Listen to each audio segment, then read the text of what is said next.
Okay, leadership. Leadership. Um, you know, being an effective leader is so wildly important.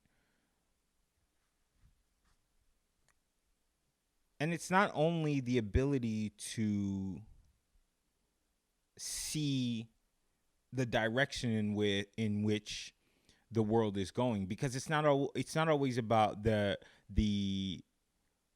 way that your company or your entity makes money, because making money is a result of something else, which is proper relationships being built, deep-rooted, proper relationships being built. That goes from your relationship with your customers to your relationship with your team. A lot of times, you'll hear like a regular employee at a place say like, "Hey man, my manager doesn't even know how to do my job." Well, that's kind of the point.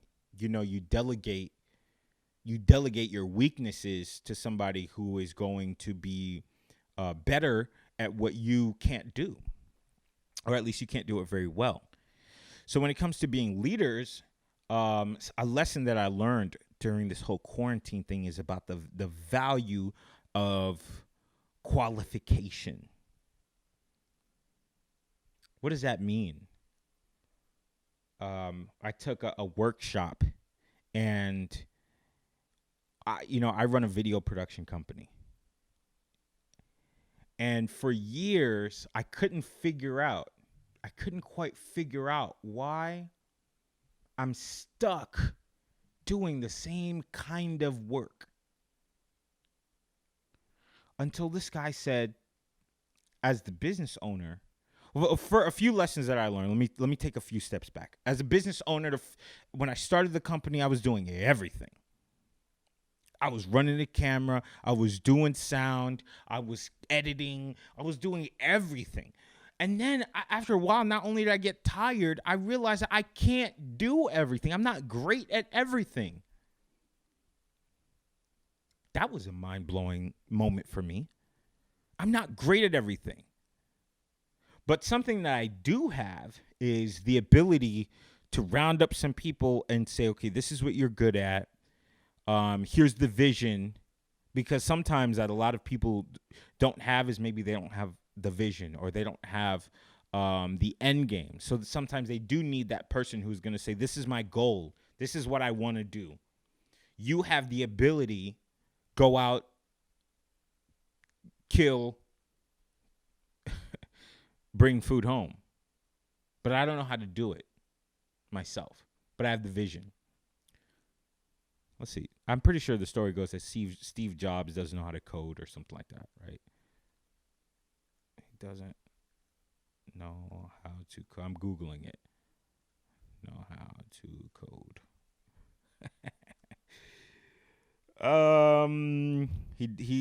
Steve didn't ever code. And some people are gonna say, he's not a genius. He doesn't know how to code. Yeah, but this inside here, where you have the ability to map out where you wanted to go. Clearly, the other guys didn't have that. So you have to delegate those tasks to people who perform exceptionally well in that specific field, so that way they could bring it on home and you can paint your masterpiece. They could bring their small pieces to the picture, and you could then allow them to take a step back and see how valuable everything really is. All right, so back to qualification. So I decided that I'm going to delegate tasks to other people. And me, I'm not going to say I'm an expert relationship builder. I'm not there yet, but I am a pretty good people person. And I learned that it's because, for the most part, while I'm creating video, a lot of times I'm searching to give the person more than what they think they need. A lot of times people are going to say, hey, I want you to make a video for me. Um, will sit there and say, okay, what's the purpose of it? And I think that builds relationships with people, because the purpose behind the video is, hey, I want to make more money, or I want to express my art to a larger audience, or whatever the purpose may be. It gives me guidance so that I can then guide my team into the right direction, so that when you place your video wherever it needs to be placed, it performs to the best of its ability. All right. So I became the relationship guy, and then I call upon my team. I create best I can, and then we put everything together. So I got stuck in a certain position of saying, my goal is to make more money. I don't know how. I'm working and working and working, and I'm working, and I don't know how. I don't know why I'm not getting to the next level. Then comes this lesson of qualification, and it all clicked. As a leader, as somebody whose ears are wide open for all the questions and for all the problems, and for me to find solutions, sometimes on the spot or sometimes over time. I'm now gifted the understanding of why sometimes I'm going to say no, when beforehand I probably wouldn't have. But that goes with my goal and my vision. What do I want? And how do I want to get there? So my mindset totally changed from I'm going to be making videos to I'm going to make videos with people who are qualified, with companies and with brands that I feel are qualified to operate the way that I operate, that we have similar goals in mind, that we have the ability to invest into taking 10 steps closer to the goal. And that kind of started bleeding in. That mentality started bleeding into other parts of life. And which I think is why I'm able to make this podcast, to do this, or vodcast, whatever. Because I want to speak with people who are qualified more so than me. Another thing that I had an issue with was failing to understand, with the purpose of understanding. And that breaks down because I didn't have a mentor. I went to school and studied acting and was like, all right, I'm going to get into the video production game. So there was a lot of being kicked around so that I can then understand why I'm being kicked around. But I think that with a mentor, a leader, I would have been able to avoid so many pitfalls, so many failures that I had gone through, which I think is okay either way, because everybody learns a different way. But now I have valuable lessons that I'm able to share with you guys. And that's relationship building 101, is to share your value with someone else. So leadership. Now we're at this point where, as somebody who notices that the current landscape that we're in is so much about, I want to be my own boss. I want to run my own business, blah, blah, blah, blah. And then you see the staggering number of businesses that fail so quickly. So quickly. I've come to understand a few reasons why that happens. Number one, we don't have adequate leaders. We don't have people who have real goals in mind. So sometimes the business format changes quickly. If this fails, we move on to that. That'll fail. Move on to that. We don't necessarily understand where we're going and why. Also, we're presenting the world with products and not value. There's so much difference. There's so many differences between products and solutions. And if you're sitting there explaining to the world, yo, this is my pick right here. It's got, 13 things and all that. Yeah, all right, cool. But we're not explaining that, hey, your hair is nappy and you don't want it to be nappy anymore. So use this tool to make your hair nappy. I know you've had a problem with your hair being so nappy that when you run your fingers through it, it like will break or whatever it is. I know I use this pick for my nappy beard. No problem with that. But I want to pick it out. I want it to be lush and full.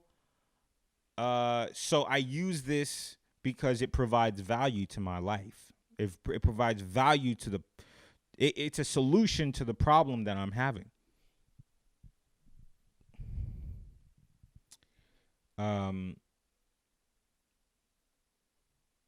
So a leader, a manager, needs to think about that. They need to have a goal, a strategy in mind. They need to be great communicators.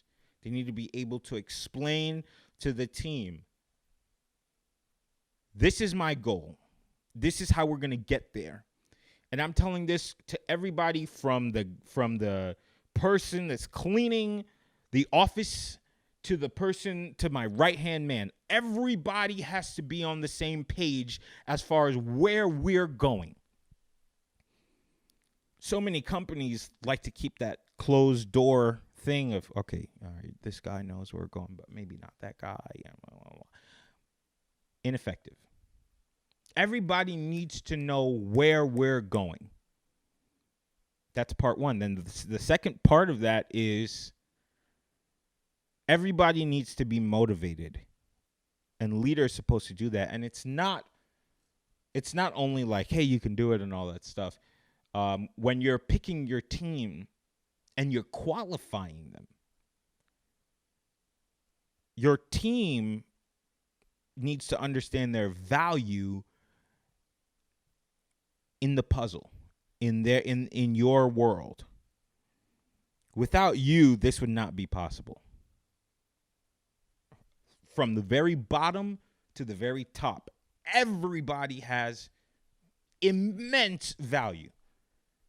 And a leader needs to be able to quantify qualifications.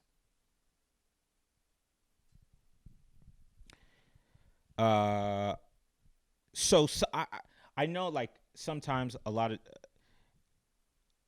I see younger companies, and especially companies that have a lot of funding. They have young leaders who maybe they don't necessarily have a vision. They have a product. How quickly can we flip this?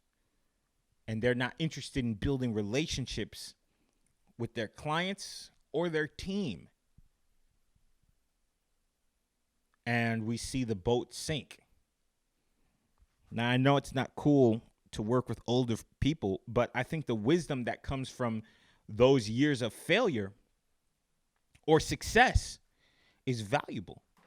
because everybody needs mentorship. Everybody needs a leader. Everybody, until you become that guy who has surpassed your leader, which is supposed to happen. But there are many companies that are ego-driven, people who feel like they've created created a product that solves no problems. But it's cool. It's not a factor for sustainability.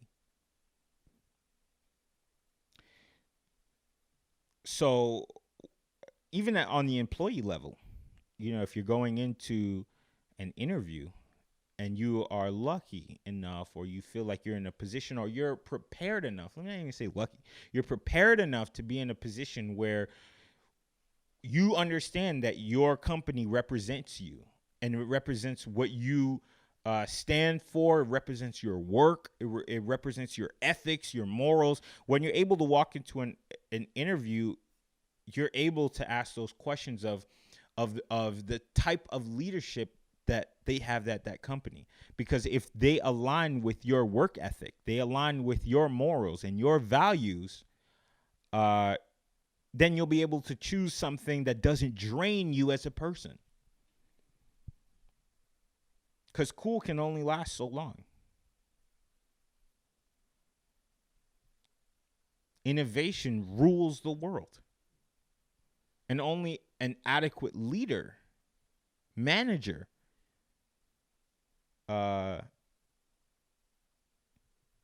provide true innovation. And that happens by building trusting, lasting, powerful bonds with everybody, from their consumer base to their team. Mega important. Mega important. And that's a lesson that I learned in this whole quarantine situation. Qualify the people that I work with from my team, and then qualify the people that I work with as my consumer base. There's so much power that comes when you understand both sides deeply. That's what switches you from being somebody who pushes products to somebody who builds relationships. Because as somebody who's worked with the same group of clients for years and years and years, they trust that when I tell the team, yo, this is the vision, this is what we're doing on a creative end, that they're going to get the same level of quality or better every single time. That's why they keep coming back. As somebody who understands that, I get this feeling. I get this strategy of being able to qualify the people that I work with. If you think about luxury brands, going back to Apple, if you think about luxury brands, going back to Mercedes, they cater to very specific crowds because they're qualifying the people that they're selling to, working with, partnering with. Because when you buy a luxurious item, or you purchase an experience that's luxurious, you're putting your trust and your dollars, your time, your energy into something that you believe in. And that's why companies like Yelp and reviews are so important, because they validate the relationships that people have with these brands or companies. It's wildly important. It's not just, hey, this is good or this is bad. If you go back to Amazon, the number one thing that they focus on is not what they sell you. The business from selling books online has never changed. You might think it has because now they offer everything, but their biggest thing is customer service. I know this for myself because I bought LED lights on Amazon, and they came like kind of messed up. I think they started like frying a little bit. It's not Amazon's fault because I bought it from a retailer on Amazon. But once I reached out to Amazon, it was like they sent me. I bought one pack. They sent me like 4 packs. Didn't have to pay anything. And that's when I was like, okay, I see what this is. Customer service is always the most important aspect of their business. No matter what product they're pushing you, the problem was that people didn't have great relationships with their retailers. People were, especially online, because you're purchasing something that you've never seen before. So the level of trust has to be super high. I'm giving you my money hoping everything will be okay. And then when it's not okay, I have to come back to you and hope. Yeah, not ready for this. And hope that you're going to solve my problem. Take my money if you want to solve my problem.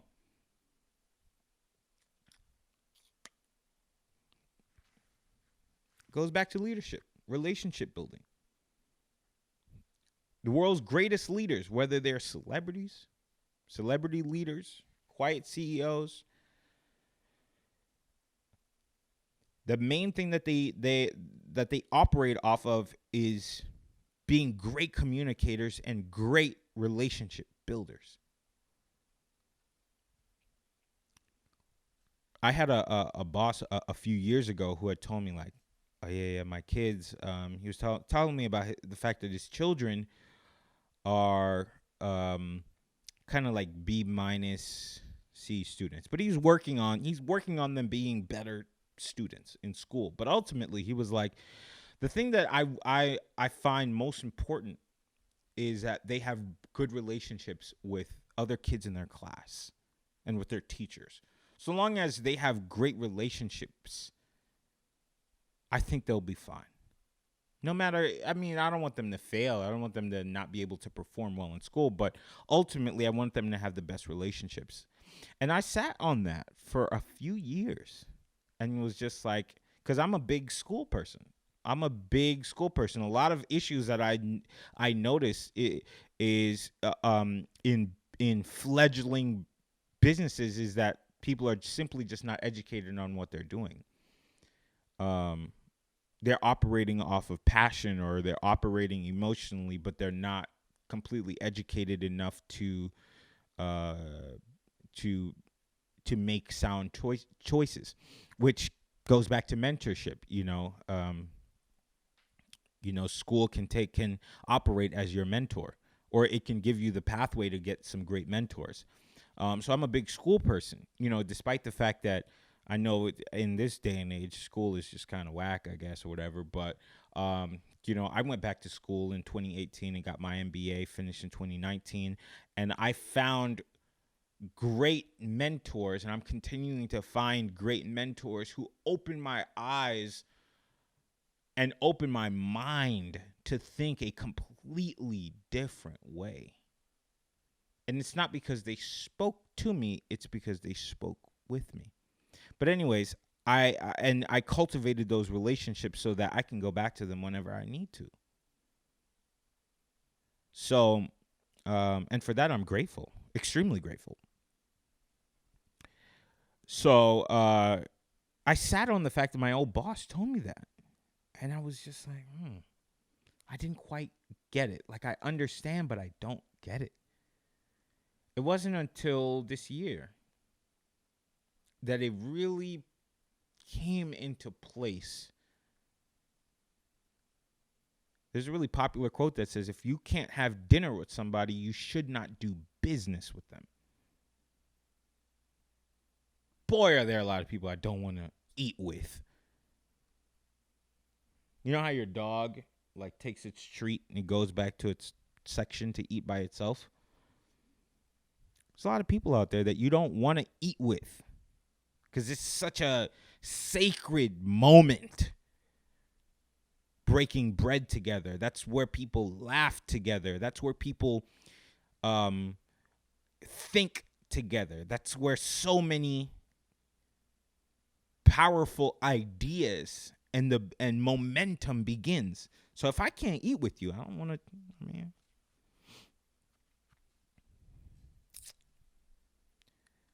all right. So that goes on being a great leader. Being a great leader is not just being the boss. It's having that foresight to sometimes say no. It's having that understanding, the knowledge to guide the team in the right direction, and to be very specific with their desires, be very specific with their wants and needs. It's so powerful. What I've learned about leadership, because I've seen poor leadership, and I've seen the effect of poor leadership on companies, on teams, on employees, on relationships with business partners, and relationships with consumers. And poor leadership it's incredible how detrimental a poor leader is to an entity. Think about that.